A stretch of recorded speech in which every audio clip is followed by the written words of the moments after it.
अस्सलाम वालेकुम। तो आज की इस वीडियो में हम स्टडी करेंगे ग्रॉस एनाटॉमी ऑफ रेक्टम। ठीक है, सबसे पहले हम देखते हैं इसकी लेंथ को। जो हमारे पास रेक्टम है वो 5 इंचेस लॉन्ग होता है।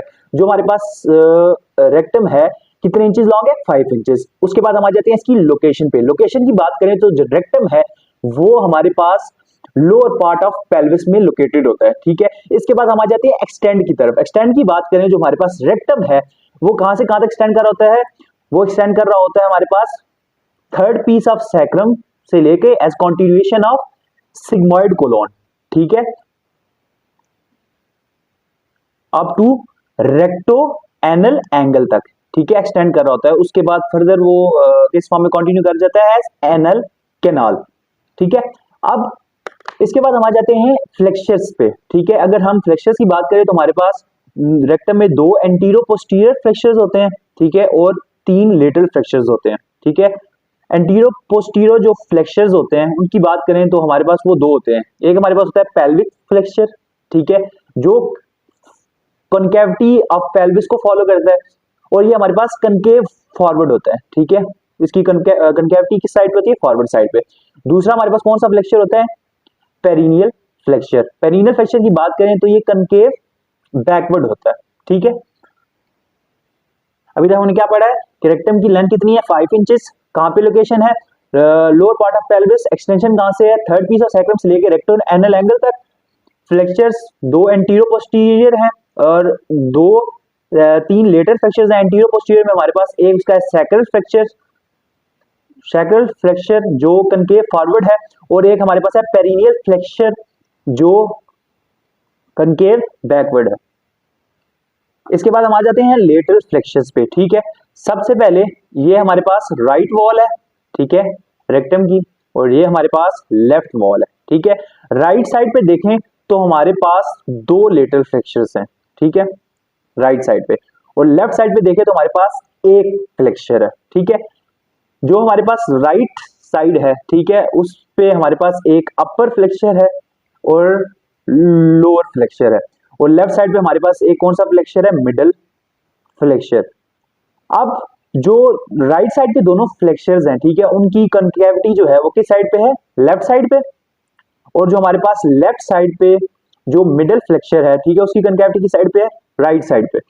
अब हर कनकेविटी के ऑपोजिट हमारे पास एक वेल्व है। ठीक है, अब ये फर्स्ट फ्लेक्चर है, इसके ऑपोजिट एक वेल्व है, इसे हम क्या बोलेंगे? Superior rectal valve. ठीक है, इसी तरह हमारे पास जो मिडल फ्लेक्चर के ऑपोजिट वेल्व है उसे हम क्या बोलेंगे? Middle rectal valve. और जो हमारे पास इंफीरियर, ठीक है, इंफीरियर जो फ्लेक्चर है उसके ऑपोजिट जो हमारे पास वेल्व होगा उसको हम क्या बोलेंगे? Inferior rectal valve. बेसिकली इन रेक्टल वेल्व का काम क्या होता है? ये फीसिस को सपोर्ट करते हैं। ठीक है, आपके ना फीसिस को सपोर्ट करके रखते हैं और फीसिस को बाहर नहीं आने देते। तो हमारे पास 3 लेटरल फ्लेक्चर्स होते हैं। कौन कौन से? अपर, मिडल एंड लोअर। और 3 वेल्व्स होती हैं, superior rectal valve, middle rectal valve and inferior rectal valve. इसके बाद हम आते हैं पेरिटोनियल कवरिंग की तरफ। ठीक है, रेक्टम को हम 3 पार्ट्स में डिवाइड कर देते हैं, अपर 1/3, मिडल 1/3 एंड लोअर 1/3 में। अपर 1/3 का ऑफ रेक्टम जो होता है ना, ठीक है, उसके फ्रंट और साइड्स पे, ठीक है, जो हमारे पास पेरिटोनियल कवरिंग प्रेजेंट होती है फ्रंट और साइड्स पे। ठीक है, और जो हमारे पास मिडल 1/3 ऑफ रेक्टम है, ठीक है, उसके सिर्फ फ्रंट पे हमारे पास पेरिटोनियम प्रेजेंट होती है, और जो हमारे पास लोअर 1/3 ऑफ रेक्टम है उसकी किसी साइड पे भी वहां पे पेरिटोनियम क्या होती है? एब्सेंट होती है। इसके बाद हम आ जाते हैं रिलेशंस की तरफ। ठीक है, सबसे पहले हम देखते हैं रेक्टम के एंटीरियर रिलेशंस। ठीक है, ये हम रेक्टम के एंटीरियर रिलेशंस फीमेल में देखेंगे सबसे पहले। ठीक है, अपर 2/3, दिस इज अपर 2/3, और ये हमारे पास क्या है? लोअर 1/3। अपर 2/3 का एंटीरियर रिलेशन हमारे पास क्या है? ये एक पाउच है। ठीक है, इस पाउच को हम क्या कहते हैं? Recto uterine pouch. ठीक है, रेक्टो यूटराइन पाउच या डोगलस पाउच। ओके, पाउच और डोगलस पाउच। ओके, और लोअर 1/3 में हमारे पास इसका एंटीरियर रिलेशन क्या बना रहा है, वेजाइना। ठीक है, ये क्या है, वेजाइना।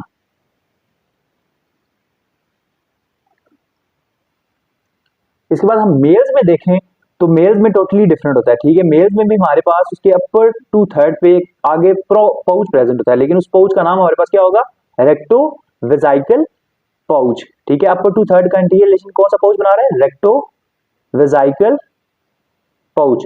लोअर 1/3 में देखें तो हमारे पास आगे क्या है, सेमिनल वेजिकल है। ठीक है, उसके बाद हमारे पास क्या है, prostate, this is your prostate, ये आपका है सेमिनल वेजिकल, और ये ही तीनों चीजें मिलके क्या बनाती हैं, एंटीरियर रिलेशन ऑफ रेक्टम। सबसे ऊपर क्या है, रेक्टो वेजाइकल पाउच, उसके बाद हमारे पास ये क्या है, सेमिनल वेजिकल, और उससे नीचे हमारे पास ये क्या है, प्रोस्टेट। ओके, इसके बाद हम आ जाते हैं लेटरल रिलेशन की तरफ। ठीक है, लेटरल रिलेशन में देखें तो जो आपके रेक्टम का अपर 1/3 होता है, ठीक है, उसके लेटरली हमारे पास एक फोसा प्रेजेंट है। ठीक है, इसे हम क्या कहते हैं, पैरा रेक्टल फोसा। इस फोसा का क्या नाम है, पैरा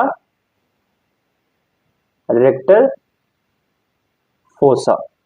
ठीक है, और उसके नीचे आ जाए हमारे पास जो लोअर 2/3 है। ठीक है, उसके हमारे पास लेटरल रिलेशन में क्या है, सबसे ऊपर फैट है, उसके बाद ये मसल है, इस मसल का क्या नाम है हमारे पास, लिवेटर एनाई मसल। ठीक है, उसके बाद ये हमारे पास एक और फोसा है। ठीक है, इस फोसा को हम क्या कहते हैं, इस्कियो रेक्टल फोसा। ठीक है, इसके लेटरल रिलेशन में हमारे पास क्या क्या चीजें हैं। ठीक है, सबसे पहले यहाँ ऊपर पैरारेक्टल फोसा, उसके बाद हमारे पास फैट है, प्यूबिक फैट, इसके बाद हमारे पास है लिवेटर एनाई मसल, और उसके बाद हमारे पास क्या है, इस्कियो रेक्टल फोसा। ठीक है, इसके बाद हम आ जाते हैं सबसे main posterior relations of rectum की तरफ। तो मैंने आपको बताया था रेक्टम की क्या लोकेशन थी। ठीक है, वो कहां से कहां तक एक्सटेंड कर रहा था, वो एक्सटेंड कर रहा था from the 3rd piece of sacrum से लेके टिप ऑफ कॉकेक्स तक। ठीक है, यहां तक एक्सटेंड कर रहा था। तो उसके पोस्टीरियर रिलेशन में सबसे पहले तो क्या आएगा, सैक्रम आएगा, उसके बाद आएगा कोकेक्स। ठीक है, उसके बाद हमारे पास कोकेक्स से नीचे एक चीज पड़ी होती है, उसका क्या नाम होता है, एनकोकेजियल body. Okay, body, coccygeal body. सबसे पहले बोनी रिलेशन में हमारे पास पोस्टीरियरली क्या आ गया, सैक्रम, पेल्विस एंड एनकोक्सीजियल बॉडी। ठीक है, इसके बाद हम आ जाते हैं मस्कुलर, ठीक है, रिलेशन पे। ठीक है, सबसे पहले आपको पता है कि आपका पीरिफॉर्मिस मसल होता है, जो आपके मिडल 3 पीसेस ऑफ सैक्रम से उसका ओरिजिन होता है। ठीक है, अब ये मसल भी क्या करेगा, पोस्टीरियर, ये मसल भी क्या करेगा, पोस्टीरियर रिलेशन बनाएगा। ठीक है, किसका, रेक्टम का। इसके बाद इस कोकिक्स वाले रीजन से, कोकिक्स और कोकिक्स वाले रीजन से हमारे पास एक और मसल निकल आता है जिसे हम क्या कहते हैं, कॉक्सीजियस। ठीक है, और इस कॉक्सीजियस मसल के नीचे से हमारे पास एक और मसल ओरिजिनेट हो रहा है जिसे हम क्या कहते हैं, लिवेटर एनाई।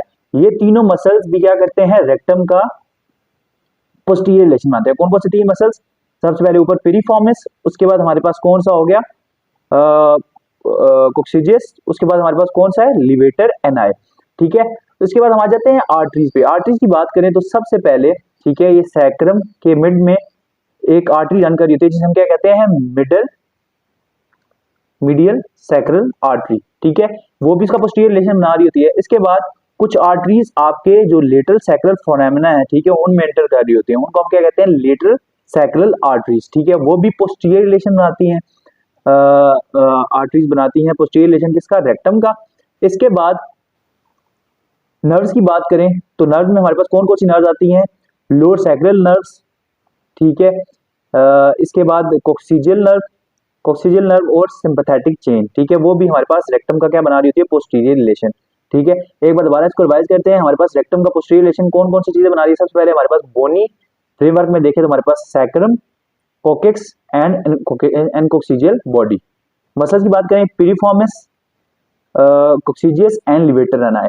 ठीक है, उसके बाद हम आर्टरीज की बात करें तो हमारे पास सबसे पहले कौन सी होती है, मीडियल सैक्रल आर्टरी। ठीक है, मीडियन सैक्रल आर्टरी। नर्व्स की बात करें तो हमारे पास कौन सी नर्व होती है, ठीक है, lower sacral nerve, coccygeal nerve and sympathetic chain. इसके बाद हम आ जाते हैं ब्लड सप्लाई की तरफ, ठीक है, जो हमारा रेक्टम है, ठीक है, दिस इज योर रेक्टम, ठीक है। रेक्टम की बात करें तो रेक्टम को 4 आर्टरी सप्लाई कर रही होती है। सबसे पहले आर्टरी कौन सी होती है, सुपीरियर रेक्टल आर्टरी, ठीक है। इसके बाद हमारे पास होती है मिडल रेक्टल आर्टरी, और तीसरी हमारे पास होती है इंफीरियर रेक्टल आर्टरी, और एक हमारे पास होती है मीडियन सैक्रल आर्टरी जो बैक ऑफ एओर्टा से आती है और पोस्टीरियर वॉल ऑफ रेक्टम को क्या करती है, सप्लाई करती है, ठीक है। जो हमारे पास सुपीरियर रेक्टल आर्टरी होती है वो होती है continuation of inferior mesenteric artery, ठीक है। इंफीरियर मेसेंटेरिक आर्टरी कहां से निकल रही होती है, एओर्टा से। एओर्टा से निकलती है हमारे पास इंफीरियर मेसेंटेरिक आर्टरी, और इंफीरियर मेसेंटेरिक आर्टरी आगे जाके क्या बन जाती है, सुपीरियर रेक्टल आर्टरी, जो क्या किसको सप्लाई करती है, रेक्टम को। ये मेन आर्टरी होती है जो रेक्टम को सप्लाई कर रही होती है, और ये किसको सप्लाई करती है, म्यूकस मेम्ब्रेन ऑफ रेक्टम को, ठीक है। इसके बाद हम आ जाते हैं मिडियल रेक्टल आर्टरी की तरफ। मिडियल रेक्टल आर्टरी की बात करें तो हमारे पास वो कहां से निकल रही होती है, इंटरनल आयलिक आर्टरी से, ठीक है, और सप्लाई किसे करती है, मस्कुलर लेयर ऑफ रेक्टम को, ठीक है। इसके बाद हमारे पास जो तीसरी आर्टरी है इंफीरियर रेक्टल आर्टरी, वो कहां से निकल रही होती है, इंटरनल पुडेंडल आर्टरी से, ठीक है, और हमारे पास वो लोअर एंड ऑफ रेक्टम और एनाल कैनाल को करती है सप्लाई, ठीक है। इसके बाद हम आ जाते हैं लिम्फेटिक ड्रेनेज की तरफ। लिम्फेटिक ड्रेनेज की बात करें तो जो आपका रेक्टम है वो सबसे पहले तो ड्रेन होता है पैरा रेक्टल लिम्फ नोड में, ठीक है। उसके बाद बात करें तो जो लिम्फेटिक्स हैं, ठीक है, वो फॉलो करती हैं along the superior rectal artery और जाके ड्रेन कर जाती है into the inferior mesenteric lymph node में। इसके बाद जो हमारे पास लिम्फेटिक्स हैं वो फॉलो करती हैं सुपीरियर और इंफीरियर रेक्टल आर्टरी को, और जाके ड्रेन हो जाती हैं लिम्फेटिक्स किधर, इनटू इंटरनल आइलिक आर्टरी। तो इसकी जो हमारे पास लिम्फेटिक ड्रेनेज हुई वो कौन कौन से 3 एरियाज पे हुई है, पैरारेक्टल लिम्फ नोड में, इंफीरियर मेसेंटेरिक लिम्फ नोड में and internal iliac lymph node में। नर्व सप्लाई की बात करें तो जो हमारे पास रेक्टम है उसको नर्व सप्लाई कहां से आ रही होती है, इंफीरियर हाइपोगैस्ट्रिक प्लेक्सस से आ रही होती है। सिंपैथेटिक नर्व सप्लाई की बात करें तो उसको L1 और L3 सेगमेंट से आ रही होती है थ्रू लंबर सबप्लैंकिंग नर्व से, और जो हमारे पास पैरासिम्पैथेटिक सप्लाई होती है वो S2, S3 and S4 segment से आ रही होती है थ्रू पेल्विक सबप्लैंकिंग नर्व्स। अब हम अपने पूरे टॉपिक को अपने नोट से रिवाइज करेंगे। सबसे पहले हमने देखी थी लेंथ कितनी थी, 5 इंचेस। उसके बाद हमने देखा था एक्सटेंड कहां से था, थर्ड पीस ऑफ सैक्रम से लेकर to the recto anal angle तक। फ्लेक्सर्स की बात करें तो हमारे पास 2 एंटीरियो पोस्टीरियर फ्लेक्सर्स थे, जिसमें हमारे पास कौन कौन सा था, सैक्रल फ्लेक्सर जो कनकेव फॉरवर्ड था, और पेरिनियल फ्लेक्सर जो कनकेव बैकवर्ड था। 3 लेटरल फ्लेक्सर्स थे, ठीक है, जो जिनमें से 2 राइट साइड पे थे, अपर और लोअर, और एक लेफ्ट साइड पे था जिस मिडिल फ्लेक्सर, ठीक है। 3 वैल्व्स थे हमारे पास, superior rectal valve, middle rectal valve and inferior rectal valve. Rectal valves का हमारे पास काम क्या था, ये फीसेस को प्रिवेंट करते हैं, ठीक है, बाहर निकलने से, ओके। इसके बाद हम आ जाते हैं पेरिटोनियल कवरिंग की तरफ। पेरिटोनियल कवरिंग की बात करें तो हमारे पास रेक्टम के 3 पार्ट्स में डिवाइड किया था, अपर 1/3, मिडिल 1/3 एंड लोअर 1/3 में। अपर 1/3 की बात करें तो उसको पेरिटोनियम सिर्फ फ्रंट और साइड से सराउंड कर रही होती है, मिडिल 1/3 को सिर्फ पेरिटोनियम फ्रंट से कवर कर रही होती है, और लोअर 1/3 को पेरिटोनियम कवर ही नहीं कर रही होती है। उसके बाद हम आ जाते हैं पोस्टीरियर रिलेशंस की तरफ। पोस्टीरियर रिलेशन में सबसे पहले हमने देखा था कि रेक्टम कौन सी 3 बोनी स्ट्रक्चर्स के आगे पड़ा हुआ था, ठीक है। सबसे पहले हमारे पास क्या था, सैक्रम, उसके बाद हमारे पास है कॉकेक्स और एनकोक्सिजियल बॉडी। मसल्स की बात करें तो कौन कौन से मसल्स थे, ठीक है, जो हमारे पास पोस्टीरियर रिलेशन ऑफ रेक्टम बना रहे थे। सबसे पहले हमारे पास था पीरिफॉर्मिस, कॉक्सिजियस एंड लिवेटर एनाई मसल। इसके बाद हम आ जाते हैं आर्टीरियल सप्लाई, आर्टरीज थी, ठीक है, जो कौन कौन सी आर्टरीज थी जो पोस्टीरियर रिलेशन ऑफ रेक्टम बनाते हैं। सबसे पहले हमारे पास थी मिडल सैक्रल आर्टरी, उसके बाद हमारे पास थी लेटरल सैक्रल आर्टरी जो लेटरल सैक्रल फोरामिना के अंदर एंटर कर रही थी। इसके बाद हम आ जाते हैं नर्व्स की तरफ, ठीक है। नर्व में हमारे पास कौन कौन सी 3 नर्व्स थी जो बना रही थी पोस्टीरियर रिलेशन। सबसे पहले हमारे पास आती है सिंपैथेटिक चेन, उसके बाद हमारे पास कौन सी नर्व थी, कॉक्सिजियल नर्व, और थर्ड पे हमारे पास क्या थी, कौन सी नर्व थी, लोअर सैक्रल नर्व। इसके बाद हम आ जाते हैं रिलेशन की तरफ, एंटीरियर रिलेशन की तरफ। एंटीरियर रिलेशन में हमने क्या देखा था, मेल में हमारे पास अपर 2/3 में हमारे पास क्या था, रेक्टोवेजाइकल पाउच, लोअर 1/3 में हमारे पास क्या था, seminal vesicle and prostate gland. Female में हमने देखा था कि एंटी अपर टू थर्ड में हमारे पास क्या था, रेक्टो यूट्राइन पाउच, और लोअर वन थर्ड में हमारे पास क्या था, वेजाइना। ठीक है, लेटर रिलेशन की बात करें तो अपर वन थर्ड में हमारे पास क्या था, pararectal fossa, and lower two third में हमारे पास क्या था, fat levator ani and ischiorectal fossa. Blood supply की बात करें तो हमारे पास चार आर्टरीज रेक्टम को सप्लाई करी थी, superior rectal artery, middle rectal artery, inferior rectal artery and the middle median sacral artery. Median sacral artery हमारे पास कहां से निकलती है, बैक ऑफ एओर्टा से, और सप्लाई कैसे करती है, पोस्टीरियर वॉल ऑफ रेक्टम को। ठीक है, इसके बाद हम लिम्फेटिक ड्रेनेज की बात करें तो हमारे पास जो रेक्टम में कहां का ड्रेन कर रहा था, पैरा रेक्टल लिम्फ नोड्स में, इंफीरियर मेसेंटेरिक लिम्फ नोड्स में, और तीसरे नंबर पे हमारे पास कहां ड्रेन करता है, इंटरनल आइलिक लिम्फ नोड्स में। नर्व सप्लाई की बात करें तो हमारे पास जो क्या कहते हैं रेक्टम है, उसको कहां से नर्व सप्लाई जारी होती है, इंफीरियर हाइपोगैस्ट्रिक प्लेक्सस से नर्व सप्लाई जारी होती है।